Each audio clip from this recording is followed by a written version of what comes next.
Bonjour, je suis Guillaume, bienvenue sur ma chaîne La Chambre en Art de Goupil pour une nouvelle vidéo. Si tu cherches une cache pour la C80, il y a plein d'options qui sont très intéressantes, mais moi, comme je t'ai fait une vidéo ici plutôt, je te montrais 7 cages qui sont plutôt intéressantes, mais moi j'ai fini par en prendre une parce qu'elle coche absolument toutes les cases que tu pourras rencontrer dans un tournage, et c'est ce que j'ai trouvé le plus intéressant pour mon utilisation, d'avoir le plus de possibilités, mais avec une cage qui est quand même assez petite pour fonctionner juste sur le boîtier comme ça, sans prendre beaucoup de place. Et cette cage, c'est la cage MID 49 ou MID 49 si tu es français, MID 49 pour la C80, et il y a vraiment des trucs qui sont assez exceptionnels dedans. Bon, une cage, bien évidemment, c'est pour rajouter des points d'accroche, donc ce qui va déjà être intéressant sur cette cage, c'est qu'on a plein de pas 3/8. Alors pourquoi le 3/8 est un petit peu plus intéressant que le 1/4 ? Parce que tu peux poser du 3/8 et éventuellement mettre un adaptateur pour mettre du 1/4. Il n'est pas dépourvu de 1/4 non plus, donc c'est plutôt pas mal de ce côté-là, et on en a vraiment à peu près partout sur tout le côté de la caméra, ce qui peut être intéressant pour mettre ces platines qu'on peut ajouter à des HDRI pour mettre des systèmes de commande à distance et de trucs dans le genre, qu'on peut mettre bien évidemment sur cette caméra via ce ponton qui nous permet d'ajouter des plaques qui sont vraiment intéressantes, ce qu'on appelle des cheese plates. On a aussi la capacité de mettre des tiges de 15 à deux endroits. Une pour pouvoir mettre un follow focus, qui est vraiment très intéressant, en position haute, donc si tu utilises un follow focus manuel, ce ne sera pas forcément la meilleure idée, il faudra quand même te mettre un système de rail en dessous, mais pour mettre un follow focus distant, c'est quand même vraiment très très bien de ce côté-là, et je trouve ça vraiment cool d'avoir ça directement intégré dans la caméra, contrairement par exemple à ces cages d'hybride où je suis obligé d'en rajouter un sur le côté. Donc ça c'est vraiment cool, et du coup je t'en ai parlé d'un deuxième, et il est devant, et en fait il est perpendiculaire à l'autre, tout simplement pour pouvoir mettre un adaptateur tige de 15 vers l'attache micro qui est fournie et qui se met sur la poignée de la C80 de base. Donc du coup, tu peux avoir un micro que tu peux faire pivoter en vertical. Donc c'est vraiment bien de pouvoir ajuster l'angle dans ce sens-là. Et voilà, c'est quelque chose d'assez cool. Mais bien évidemment, c'est pas obligé de le mettre au final. Tu as juste cette attache tige de 15 qui prend pas beaucoup de place et qui est vraiment très intéressant de ce côté-là.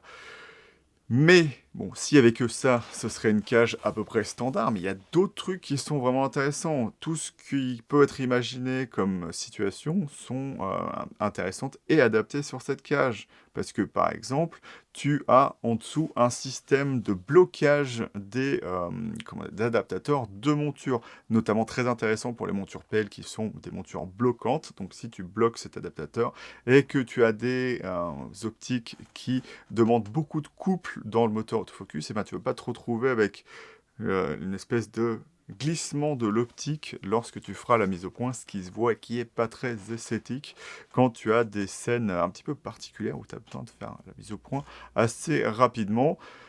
Cette façon de pouvoir bloquer est adaptable. Tu peux mettre plusieurs adaptateurs dessus, adaptateurs, pardon. C'est vraiment très très bien parce qu'on a une coulisse en horizontal, donc en profondeur, et on a aussi un système de vis qui a plusieurs tailles différentes qui sont fournies pour pouvoir se visser dans l'appareil. Et ce qui est intéressant, c'est que tu vois qu'il y a un trou dedans, ça sert à pouvoir mettre une clé BTR pour pouvoir serrer si tu n'as pas de tournevis. Donc c'est vraiment quelque chose de pas mal. Il te faudra juste bien évidemment des clés Allen pour pouvoir régler la profondeur et bloquer cette vis dans la cage elle-même. Et donc voilà, c'est vraiment une des choses qui m'a fait vendre cette cage pour moi, parce qu'il n'y en a pas, voire aucune, qui sont capables de faire ça aujourd'hui.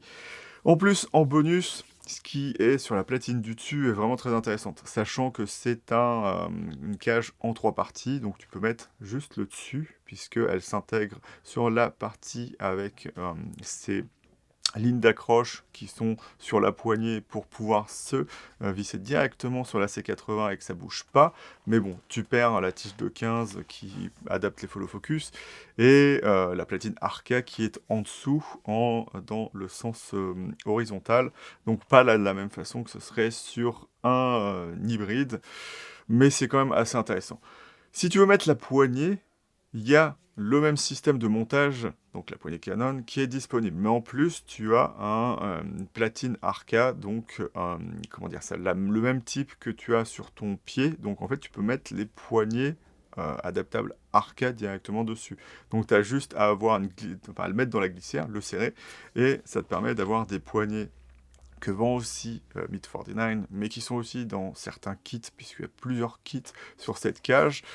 Et ben, ça te permet de l'adapter très très rapidement avec le système aussi pour pouvoir mettre des tiges de 15 dessus, pour pouvoir adapter par exemple des systèmes de coulisses de viseur Harry, donc pour pouvoir mettre n'importe quel viseur dessus, et c'est vraiment une chose que j'adore. Tout ce que je cherchais dans une cage est vraiment présent ici, sans avoir à rajouter plein de petites pièces que tu aurais à faire, par exemple pour un hybride. Alors, un hybride peut être utilisable vraiment de manière intéressante, mais couplé à l'intérêt de la C80 pour tout ce qu'elle va avoir d'une caméra de production vidéo, et ben cette cage, je la trouve vraiment exceptionnelle.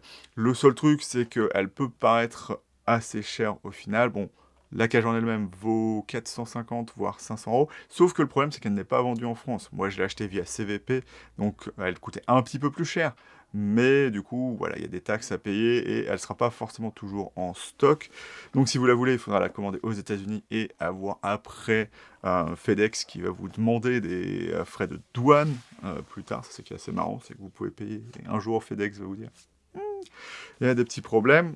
Et donc, il y a plusieurs kits. Moi, j'ai pris le kit le plus élevé avec la poignée Arca, avec le système pour pouvoir adapter les viseurs dessus, avec un système de tige de 15 qui s'adapte sur une platine Harry.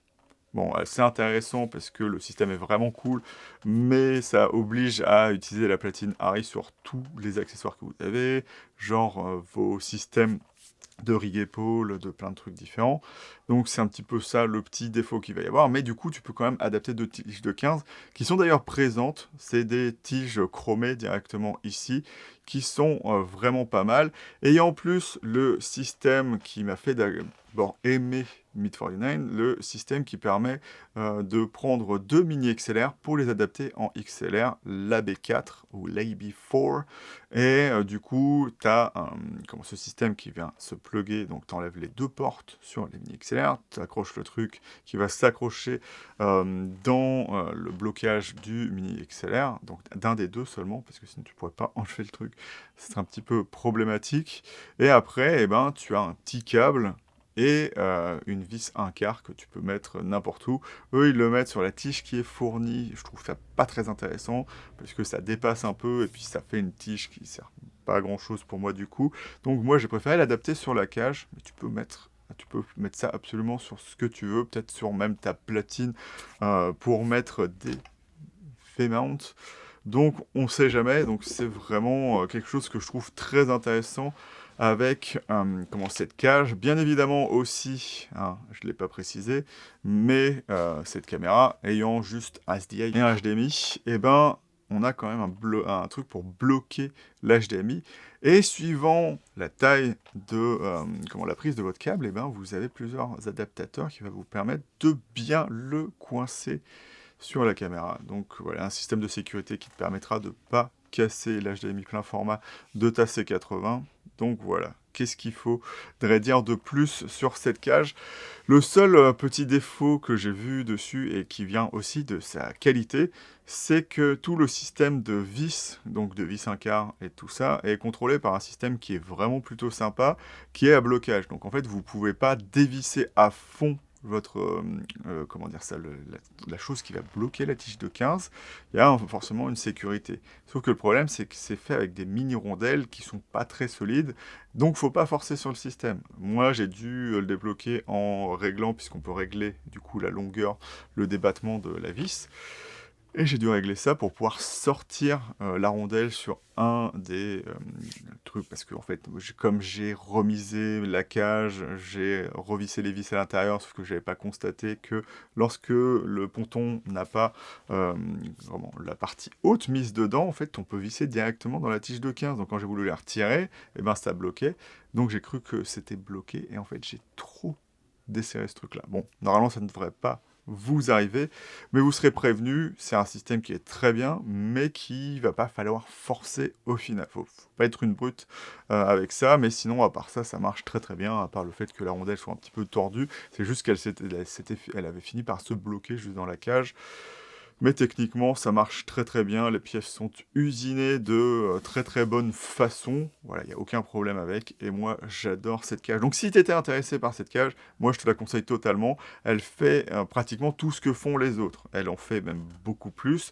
Pourquoi je dis presque? Parce qu'il y a juste une chose que d'autres cages font, c'est que d'autres cages font usage de la vis 1/4 qui est sur la poignée pour mettre un adaptateur de, par exemple, de tout ce que vous pouvez trouver. Donc ça rajoute des vis 1/4 et vous pouvez par exemple mettre une rosette sur le côté de votre poignet pour avoir une poignée qui va s'incliner. Parce qu'un des problèmes de la C80, c'est que votre poignet est fixe façon réflexe ou hybride. Donc dans certaines situations, vous allez plus trembler que si vous aviez la poignée dans la bonne position pour que l'afflux sanguin dans votre main soit correct. Donc voilà, c'est un petit accessoire qui se trouve sur la cage Small Rig par défaut, mais il faut acheter toute la cage. Et sur la Condor Blue, vous pouvez acheter que l'élément, sachant que les frais de port sont un peu salés chez Condor Blue. Pour juste un élément qui vaut 100 € ou un petit peu plus cher, c'est le même prix en frais de port. Mais voilà, c'est un accessoire que je m'achèterai peut-être un jour et qui est assez intéressant. C'est juste dommage qu'ils aient pas pensé à ça, mais ils ont pensé à tellement d'autres choses que voilà, j'adore cette cage et elle me pose aucun problème dans l'usage quotidien, donc je te la conseille. Et je vais te dire salut et à bientôt dans la chambre d'or de Goupil pour une nouvelle vidéo.